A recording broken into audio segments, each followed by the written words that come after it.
John Fanta now joins us live from Ann Arbor. John, number one, are you safe? Yes, I am safe. I'm gearing up for number 3 Michigan and Indiana tonight in a Big Ten battle in men's college basketball. Good to be with you guys, checking in from just outside Detroit in beautiful Ann Arbor. I mean, I just like that this is a vintage great football school in Indiana versus a vintage great basketball school in Michigan. This is the kind of like who's really good at which sport kind of matchup, right? It really is. You know, the history of these two. And Indiana football and all the winning that they – no, I mean, what's ironic, the biggest irony is, first off, I can't believe, like, getting ready for this game. Think about this. Michigan and Indiana, and you see this in the Big Ten, like Ohio State's not alone in this either. They're meeting for the 178th time in men's basketball. Like, that's just – there's been 178 games between the two schools. There's just so many, like, long-time Big Ten rivalries that go back to – however long, over 100 years. The other thing is, like, even talking with Indiana basketball, who is, like, right now would not be in the NCAA tournament, like, you would have always said the last 30, 40 years that Indiana is a basketball school. You know, Bob Knight, 1976 national champions. They've got a couple other championships. They've got banners. They've got, you know, they were blue blood. They were a total blue blood. And now in this college sports climate, of you know, craziness. I even think when I'm here in Ann Arbor, like, what a wild 3 years and change at this place between, you know, they've got the signage, hey, we won the national championship, we're 2023 national champions, but then you think about everything else that has happened. I mean, they've literally seen multiple documentary movies in the last, like, 3.5 years between the craziness off the field in a variety of capacities, multiple coaches, and now it's like, I had the game when Kyle Whittingham was introduced, and I'm like, what a world that we got here. So somehow I'm calling a game tonight, and the two schools that are playing throughout all of the NIL and portal and off-field stuff, and, you know, of course, Signetti, or in Bloomington they're now calling him Signatti for a national championship. These two schools make up 2 of the last 3 college football national champions. That is still just crazy to fathom. I don't know about you two, but I was watching that game last night. I'm like, I can't believe this is the national championship game. No, that's how we were thinking too. And it's funny you mentioned Bobby Knight, because I thought about him last night way more than I thought I would, and I couldn't decide. You did? Yeah, I did. I've always been interested in Bob Knight from afar. I don't know why. I've read a lot of books about him. I've taken a lot in, and I think it's because you were never up close to him. Well, I just think it's because he was just such a renegade of a coach, and he was such an obviously awful, miserable human in many respects. But he was so great at what he did. There was just always an appreciation there, and maybe trying to balance that out. Where Signetti seems like he's grumpy, but he's not an awful human. No, he seems like a really likable. At the end of the day, he does seem like when push comes to shove, when you act, like, he smiled when the game went final. He did appreciate the moment. He said, you know, it can be done. I also think it's really healthy for college football. You know, you guys both know I could be an optimist, and you make fun of me for it. But, like, it is very good for college football that it was Indiana University and the U last night for the national championship game. Of course, Buckeye Nation wanted to be in there, but, you know, you got a national title last year, and you had a terrific redemption run off the loss to Michigan and whatnot. And so, like, it's what's really fun about all this is that if Indiana could do what they've just done the last 2 years, who else could do it? And Signettis don't grow on trees, but the money in college sports and the difference of money levels the playing field, where the blue blood status, it exists for a very, very few, but not nearly as much as it used to weigh in the previous climate, whether it be football or basketball. Right now, Kirby Smart's thinking, man, how am I going to get off the schneid and win another title? I mean, I say that kind of half joking, but also, like, what does Kirby Smart expect to do every year in college football? He expects to win a national championship. So it's in basketball we see it. Carolina's down. Kansas is not where they used to be. They're like the 5th best team in their league. Kansas used to be the best team in the Big 12 every damn year. Kentucky spent over $20 million on their roster, and right now they'd be in I guess like an 8-9 game. It's you used to say, yeah, those schools will be a 1 seed in the NCAA tournament, no question about it. Like Duke continues to stay on. The Shire hire was the right hire to take over for Krzyzewski. But in this college sports world, we're now seeing where you can be the non-traditional and you can get going. And I actually think, and this might be a stretch, I think there's some NFL. I can't have one more second of college basketball. There was some great analogies there. That was really good, though. I just can't do a damn second more. I'm excited for Michigan, Indiana tonight. I gotta know. We gotta get to the succulent six, my friend, which are the six candidates as of right now that have second round interviews with the Browns: Jim Schwartz, Todd Monken, Mike McDaniel, Grant Udinski, I think I'm pronouncing that right, Jesse Minter, and Nate Scheelhaase. How we feeling about the succulent six? Where do you want to see this going? Well, you might both laugh at me, but what I was going to say was I think there's some NFL parallels to everything that we just talked about. And you might think, where is he going with this? If you take it back to college basketball, I'm running your ass. No, you can run me off. My point is I can't watch the Bears on Sunday night and not think the Browns can't figure it out too. The Bears have been horrible. It can be turned quickly. What do I think of the succulent six? I believe that they're going to ultimately end up hiring Udinski or Scheelhaase. I think they're going to go, different and younger and try to go outside the box because outside the box is working right now in the NFL. It is. Coach McDonald's in his second year in Seattle, and he and Sam Darnold could win a Super Bowl. What? Like the fact that nobody ever thought that was possible. If you said Sam Darnold and Super Bowl in the same sentence in September, you would have said, "What are you smoking?" That's the fact. And McVay got taken to the limit there on Sunday, and frankly, the Bears, they absolutely could have won that game. And frankly, I thought should have taken momentum, taken control of that football game. It was hanging in the air for several minutes, and they couldn't grab it in that game. Every time they got a stop, they never really made the Rams pay for it. And to Stafford's credit, he didn't commit a turnover. But for the Browns, McDaniel guys, I can't watch the way that things blew up in Miami and think that he's our guy. I don't see it.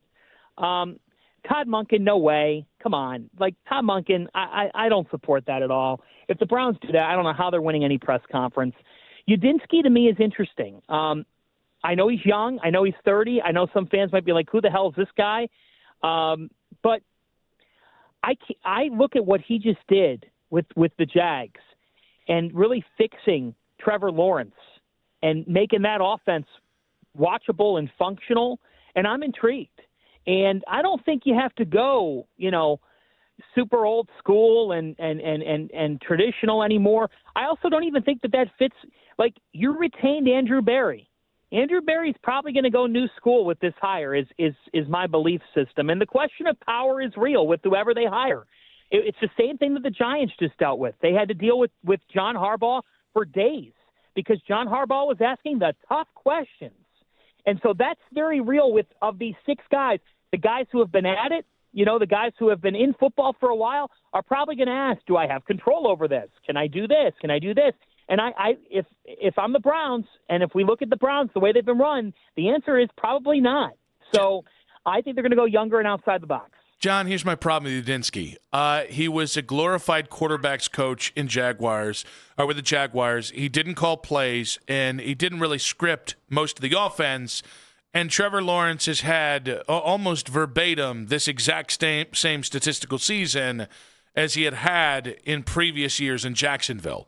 So it's a glorified quarterback coach with 1 year as a quarterback's coach. I really struggle with at what point is this just not ripe enough to pick from a head coach who would be the youngest head coach in NFL history. Well, maybe that's what the Browns need to turn this thing around because the fact is I know what Jim Schwartz's record is as a head coach, and it's 29-51. Yeah, but there's not really context, specific to the McDaniel thing. Imperfect candidate, sure, but at least you know what you're dealing with. Hey, put together a staff with a couple more rah-rah guys. Jim Schwartz would be a part of that, I'm hoping. At least you know what you get, which would be a guy that designs an elite-level offense and then try and build around him like they did with Stefanski, where Stefanski had AVP and Bill Callahan as kind of his, I don't want to say locker room leaders, but as guys who did more of that kind of the stern part of what he needed to do. So you want McDaniel? Yeah, we both do. Yeah, I think Udinski is. I'm flabbergasted by the amount of people who, just because you can't say anything negative about Grant Udinski, because quite frankly nobody knows anything about Grant Udinski, that's suddenly a good thing. And John, it might end up they might end up choosing him. They might. For a lot of what you said, like you want a young offensive coordinator. Well, then here you go. Well, let me ask you this though: if they throw Sean McDermott out there, and then all of a sudden he gets an interview, does he skyrocket to the top of your board, or does that take 100%. You away? Okay, I didn't know how committed you were to young offensive coordinator. No. Sean McDermott's a different class. The same way that John Harbaugh would be in a different class. But I don't think John Harbaugh was ever going to come be the Browns head coach. And I don't think Sean McDermott wants any piece of the Browns. I don't think the Browns are a desirable job in the NFL. I just don't think of the jobs that are open. I don't think they're a job that a veteran coach looks at and says, I'm going to go there, because I think those veteran coaches are in a fraternity, and their press answers about Kevin Stefanski and supporting Kevin Stefanski and saying Kevin's a really good coach and does a great job and he's a terrific guy and he does a really nice job. All those answers over the last couple of years when people would roll their eyes, and then what the national media would say, well, I don't know what else to say other than, guys, clearly the coaching fraternity in the National Football League was buying whatever Kevin was selling privately and wanted to go to bat for one of their guys and hurt enough to say, I don't know if I want to be in Cleveland. The quarterback situation is unknown. The offensive room is terrible. And so my thought process is it might take a renegade. It might take somebody outside the box. If they hire Mike McDaniel, I'm fine with Mike McDaniel. Mike McDaniel, he has a body of work where he had an 11-5 season. And was right there in the AFC East, and there's enough there for me to say, he's been around championship locker rooms and has been around high levels of football. Like I'm not that opposed to Mike McDaniel. I don't think that Jim Schwartz as the head coach of the team makes a lot of sense for the direction of the franchise, and I'm out on Todd Monken. And it's not like I'm like Udinski or bust, but. Yeah, Sean McDermott would skyrocket. I'm not married to all youth. I just don't think Sean McDermott wants the Cleveland Browns job. All right, that's fair. So, out of the remaining jobs, you think are we dead last? Are we ahead of the Cardinals at least? No, I don't think we're dead last.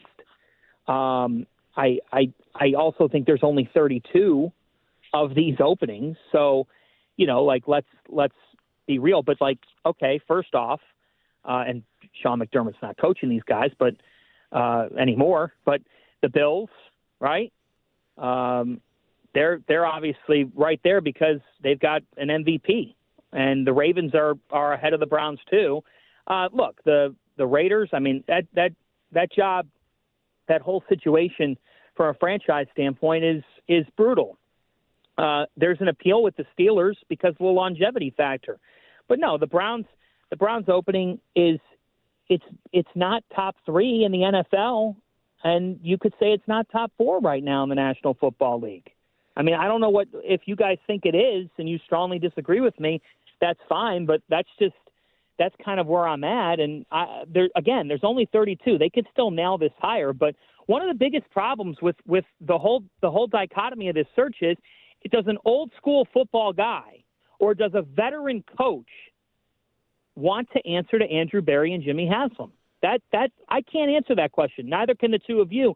But I think that's a very real thing in this thing, and that's why they might end up going, and I believe that they will end up going younger. I think it's McDaniel, Udinski, or Scheelhaase. I just think what's interesting about it, John, is I think the messaging from fans and media have gotten progressively more negative about the Browns' job since Kevin Stefanski got fired, and nothing's changed. Like, other than John Harbaugh was available and chose the Giants, which it seemed like is the job he wanted regardless because of New York and, I don't know, the Mara family and Catholicism. Nothing's really changed from the Browns' job. And while the things you're saying are true, which is there's questions about Berry and Haslam and the structure here, other teams don't have Myles Garrett in this defense.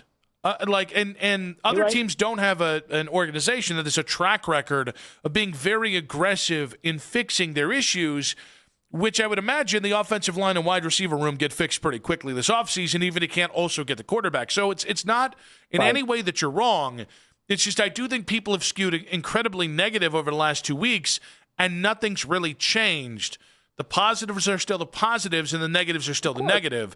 I guess maybe other better jobs are open, but that doesn't change the facts on the Browns' job.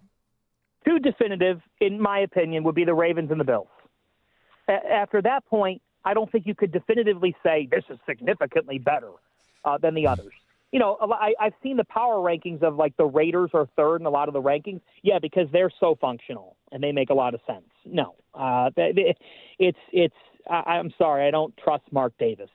I just don't. And I'm not saying I trust the Browns leadership, but it's not like I'm sitting here gonna say, yeah, I just think the Raiders are world class.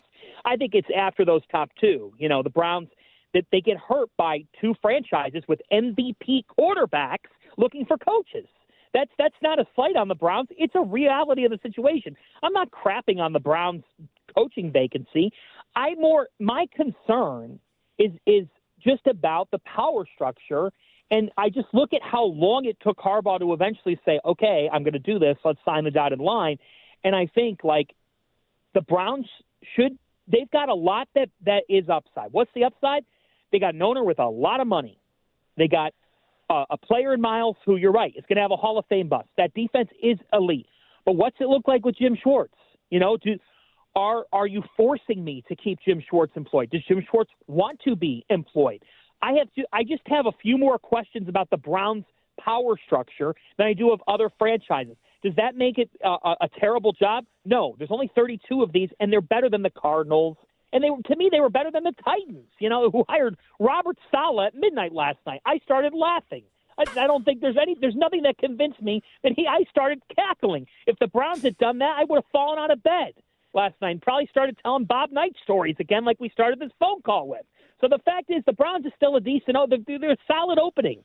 There's just things about the power structure within the organization that I still wonder about. But they should be able to get their pick, and there's good names out there for them to go for. Now, why wouldn't you go for Sean McDermott? Why wouldn't you back up the truck for him? He could clearly coach. His track record says it. I just don't think he's interested. But would I be trying to get him? Hell yeah, he's Sean McDermott. I still think he's one of the best 8 coaches in the NFL.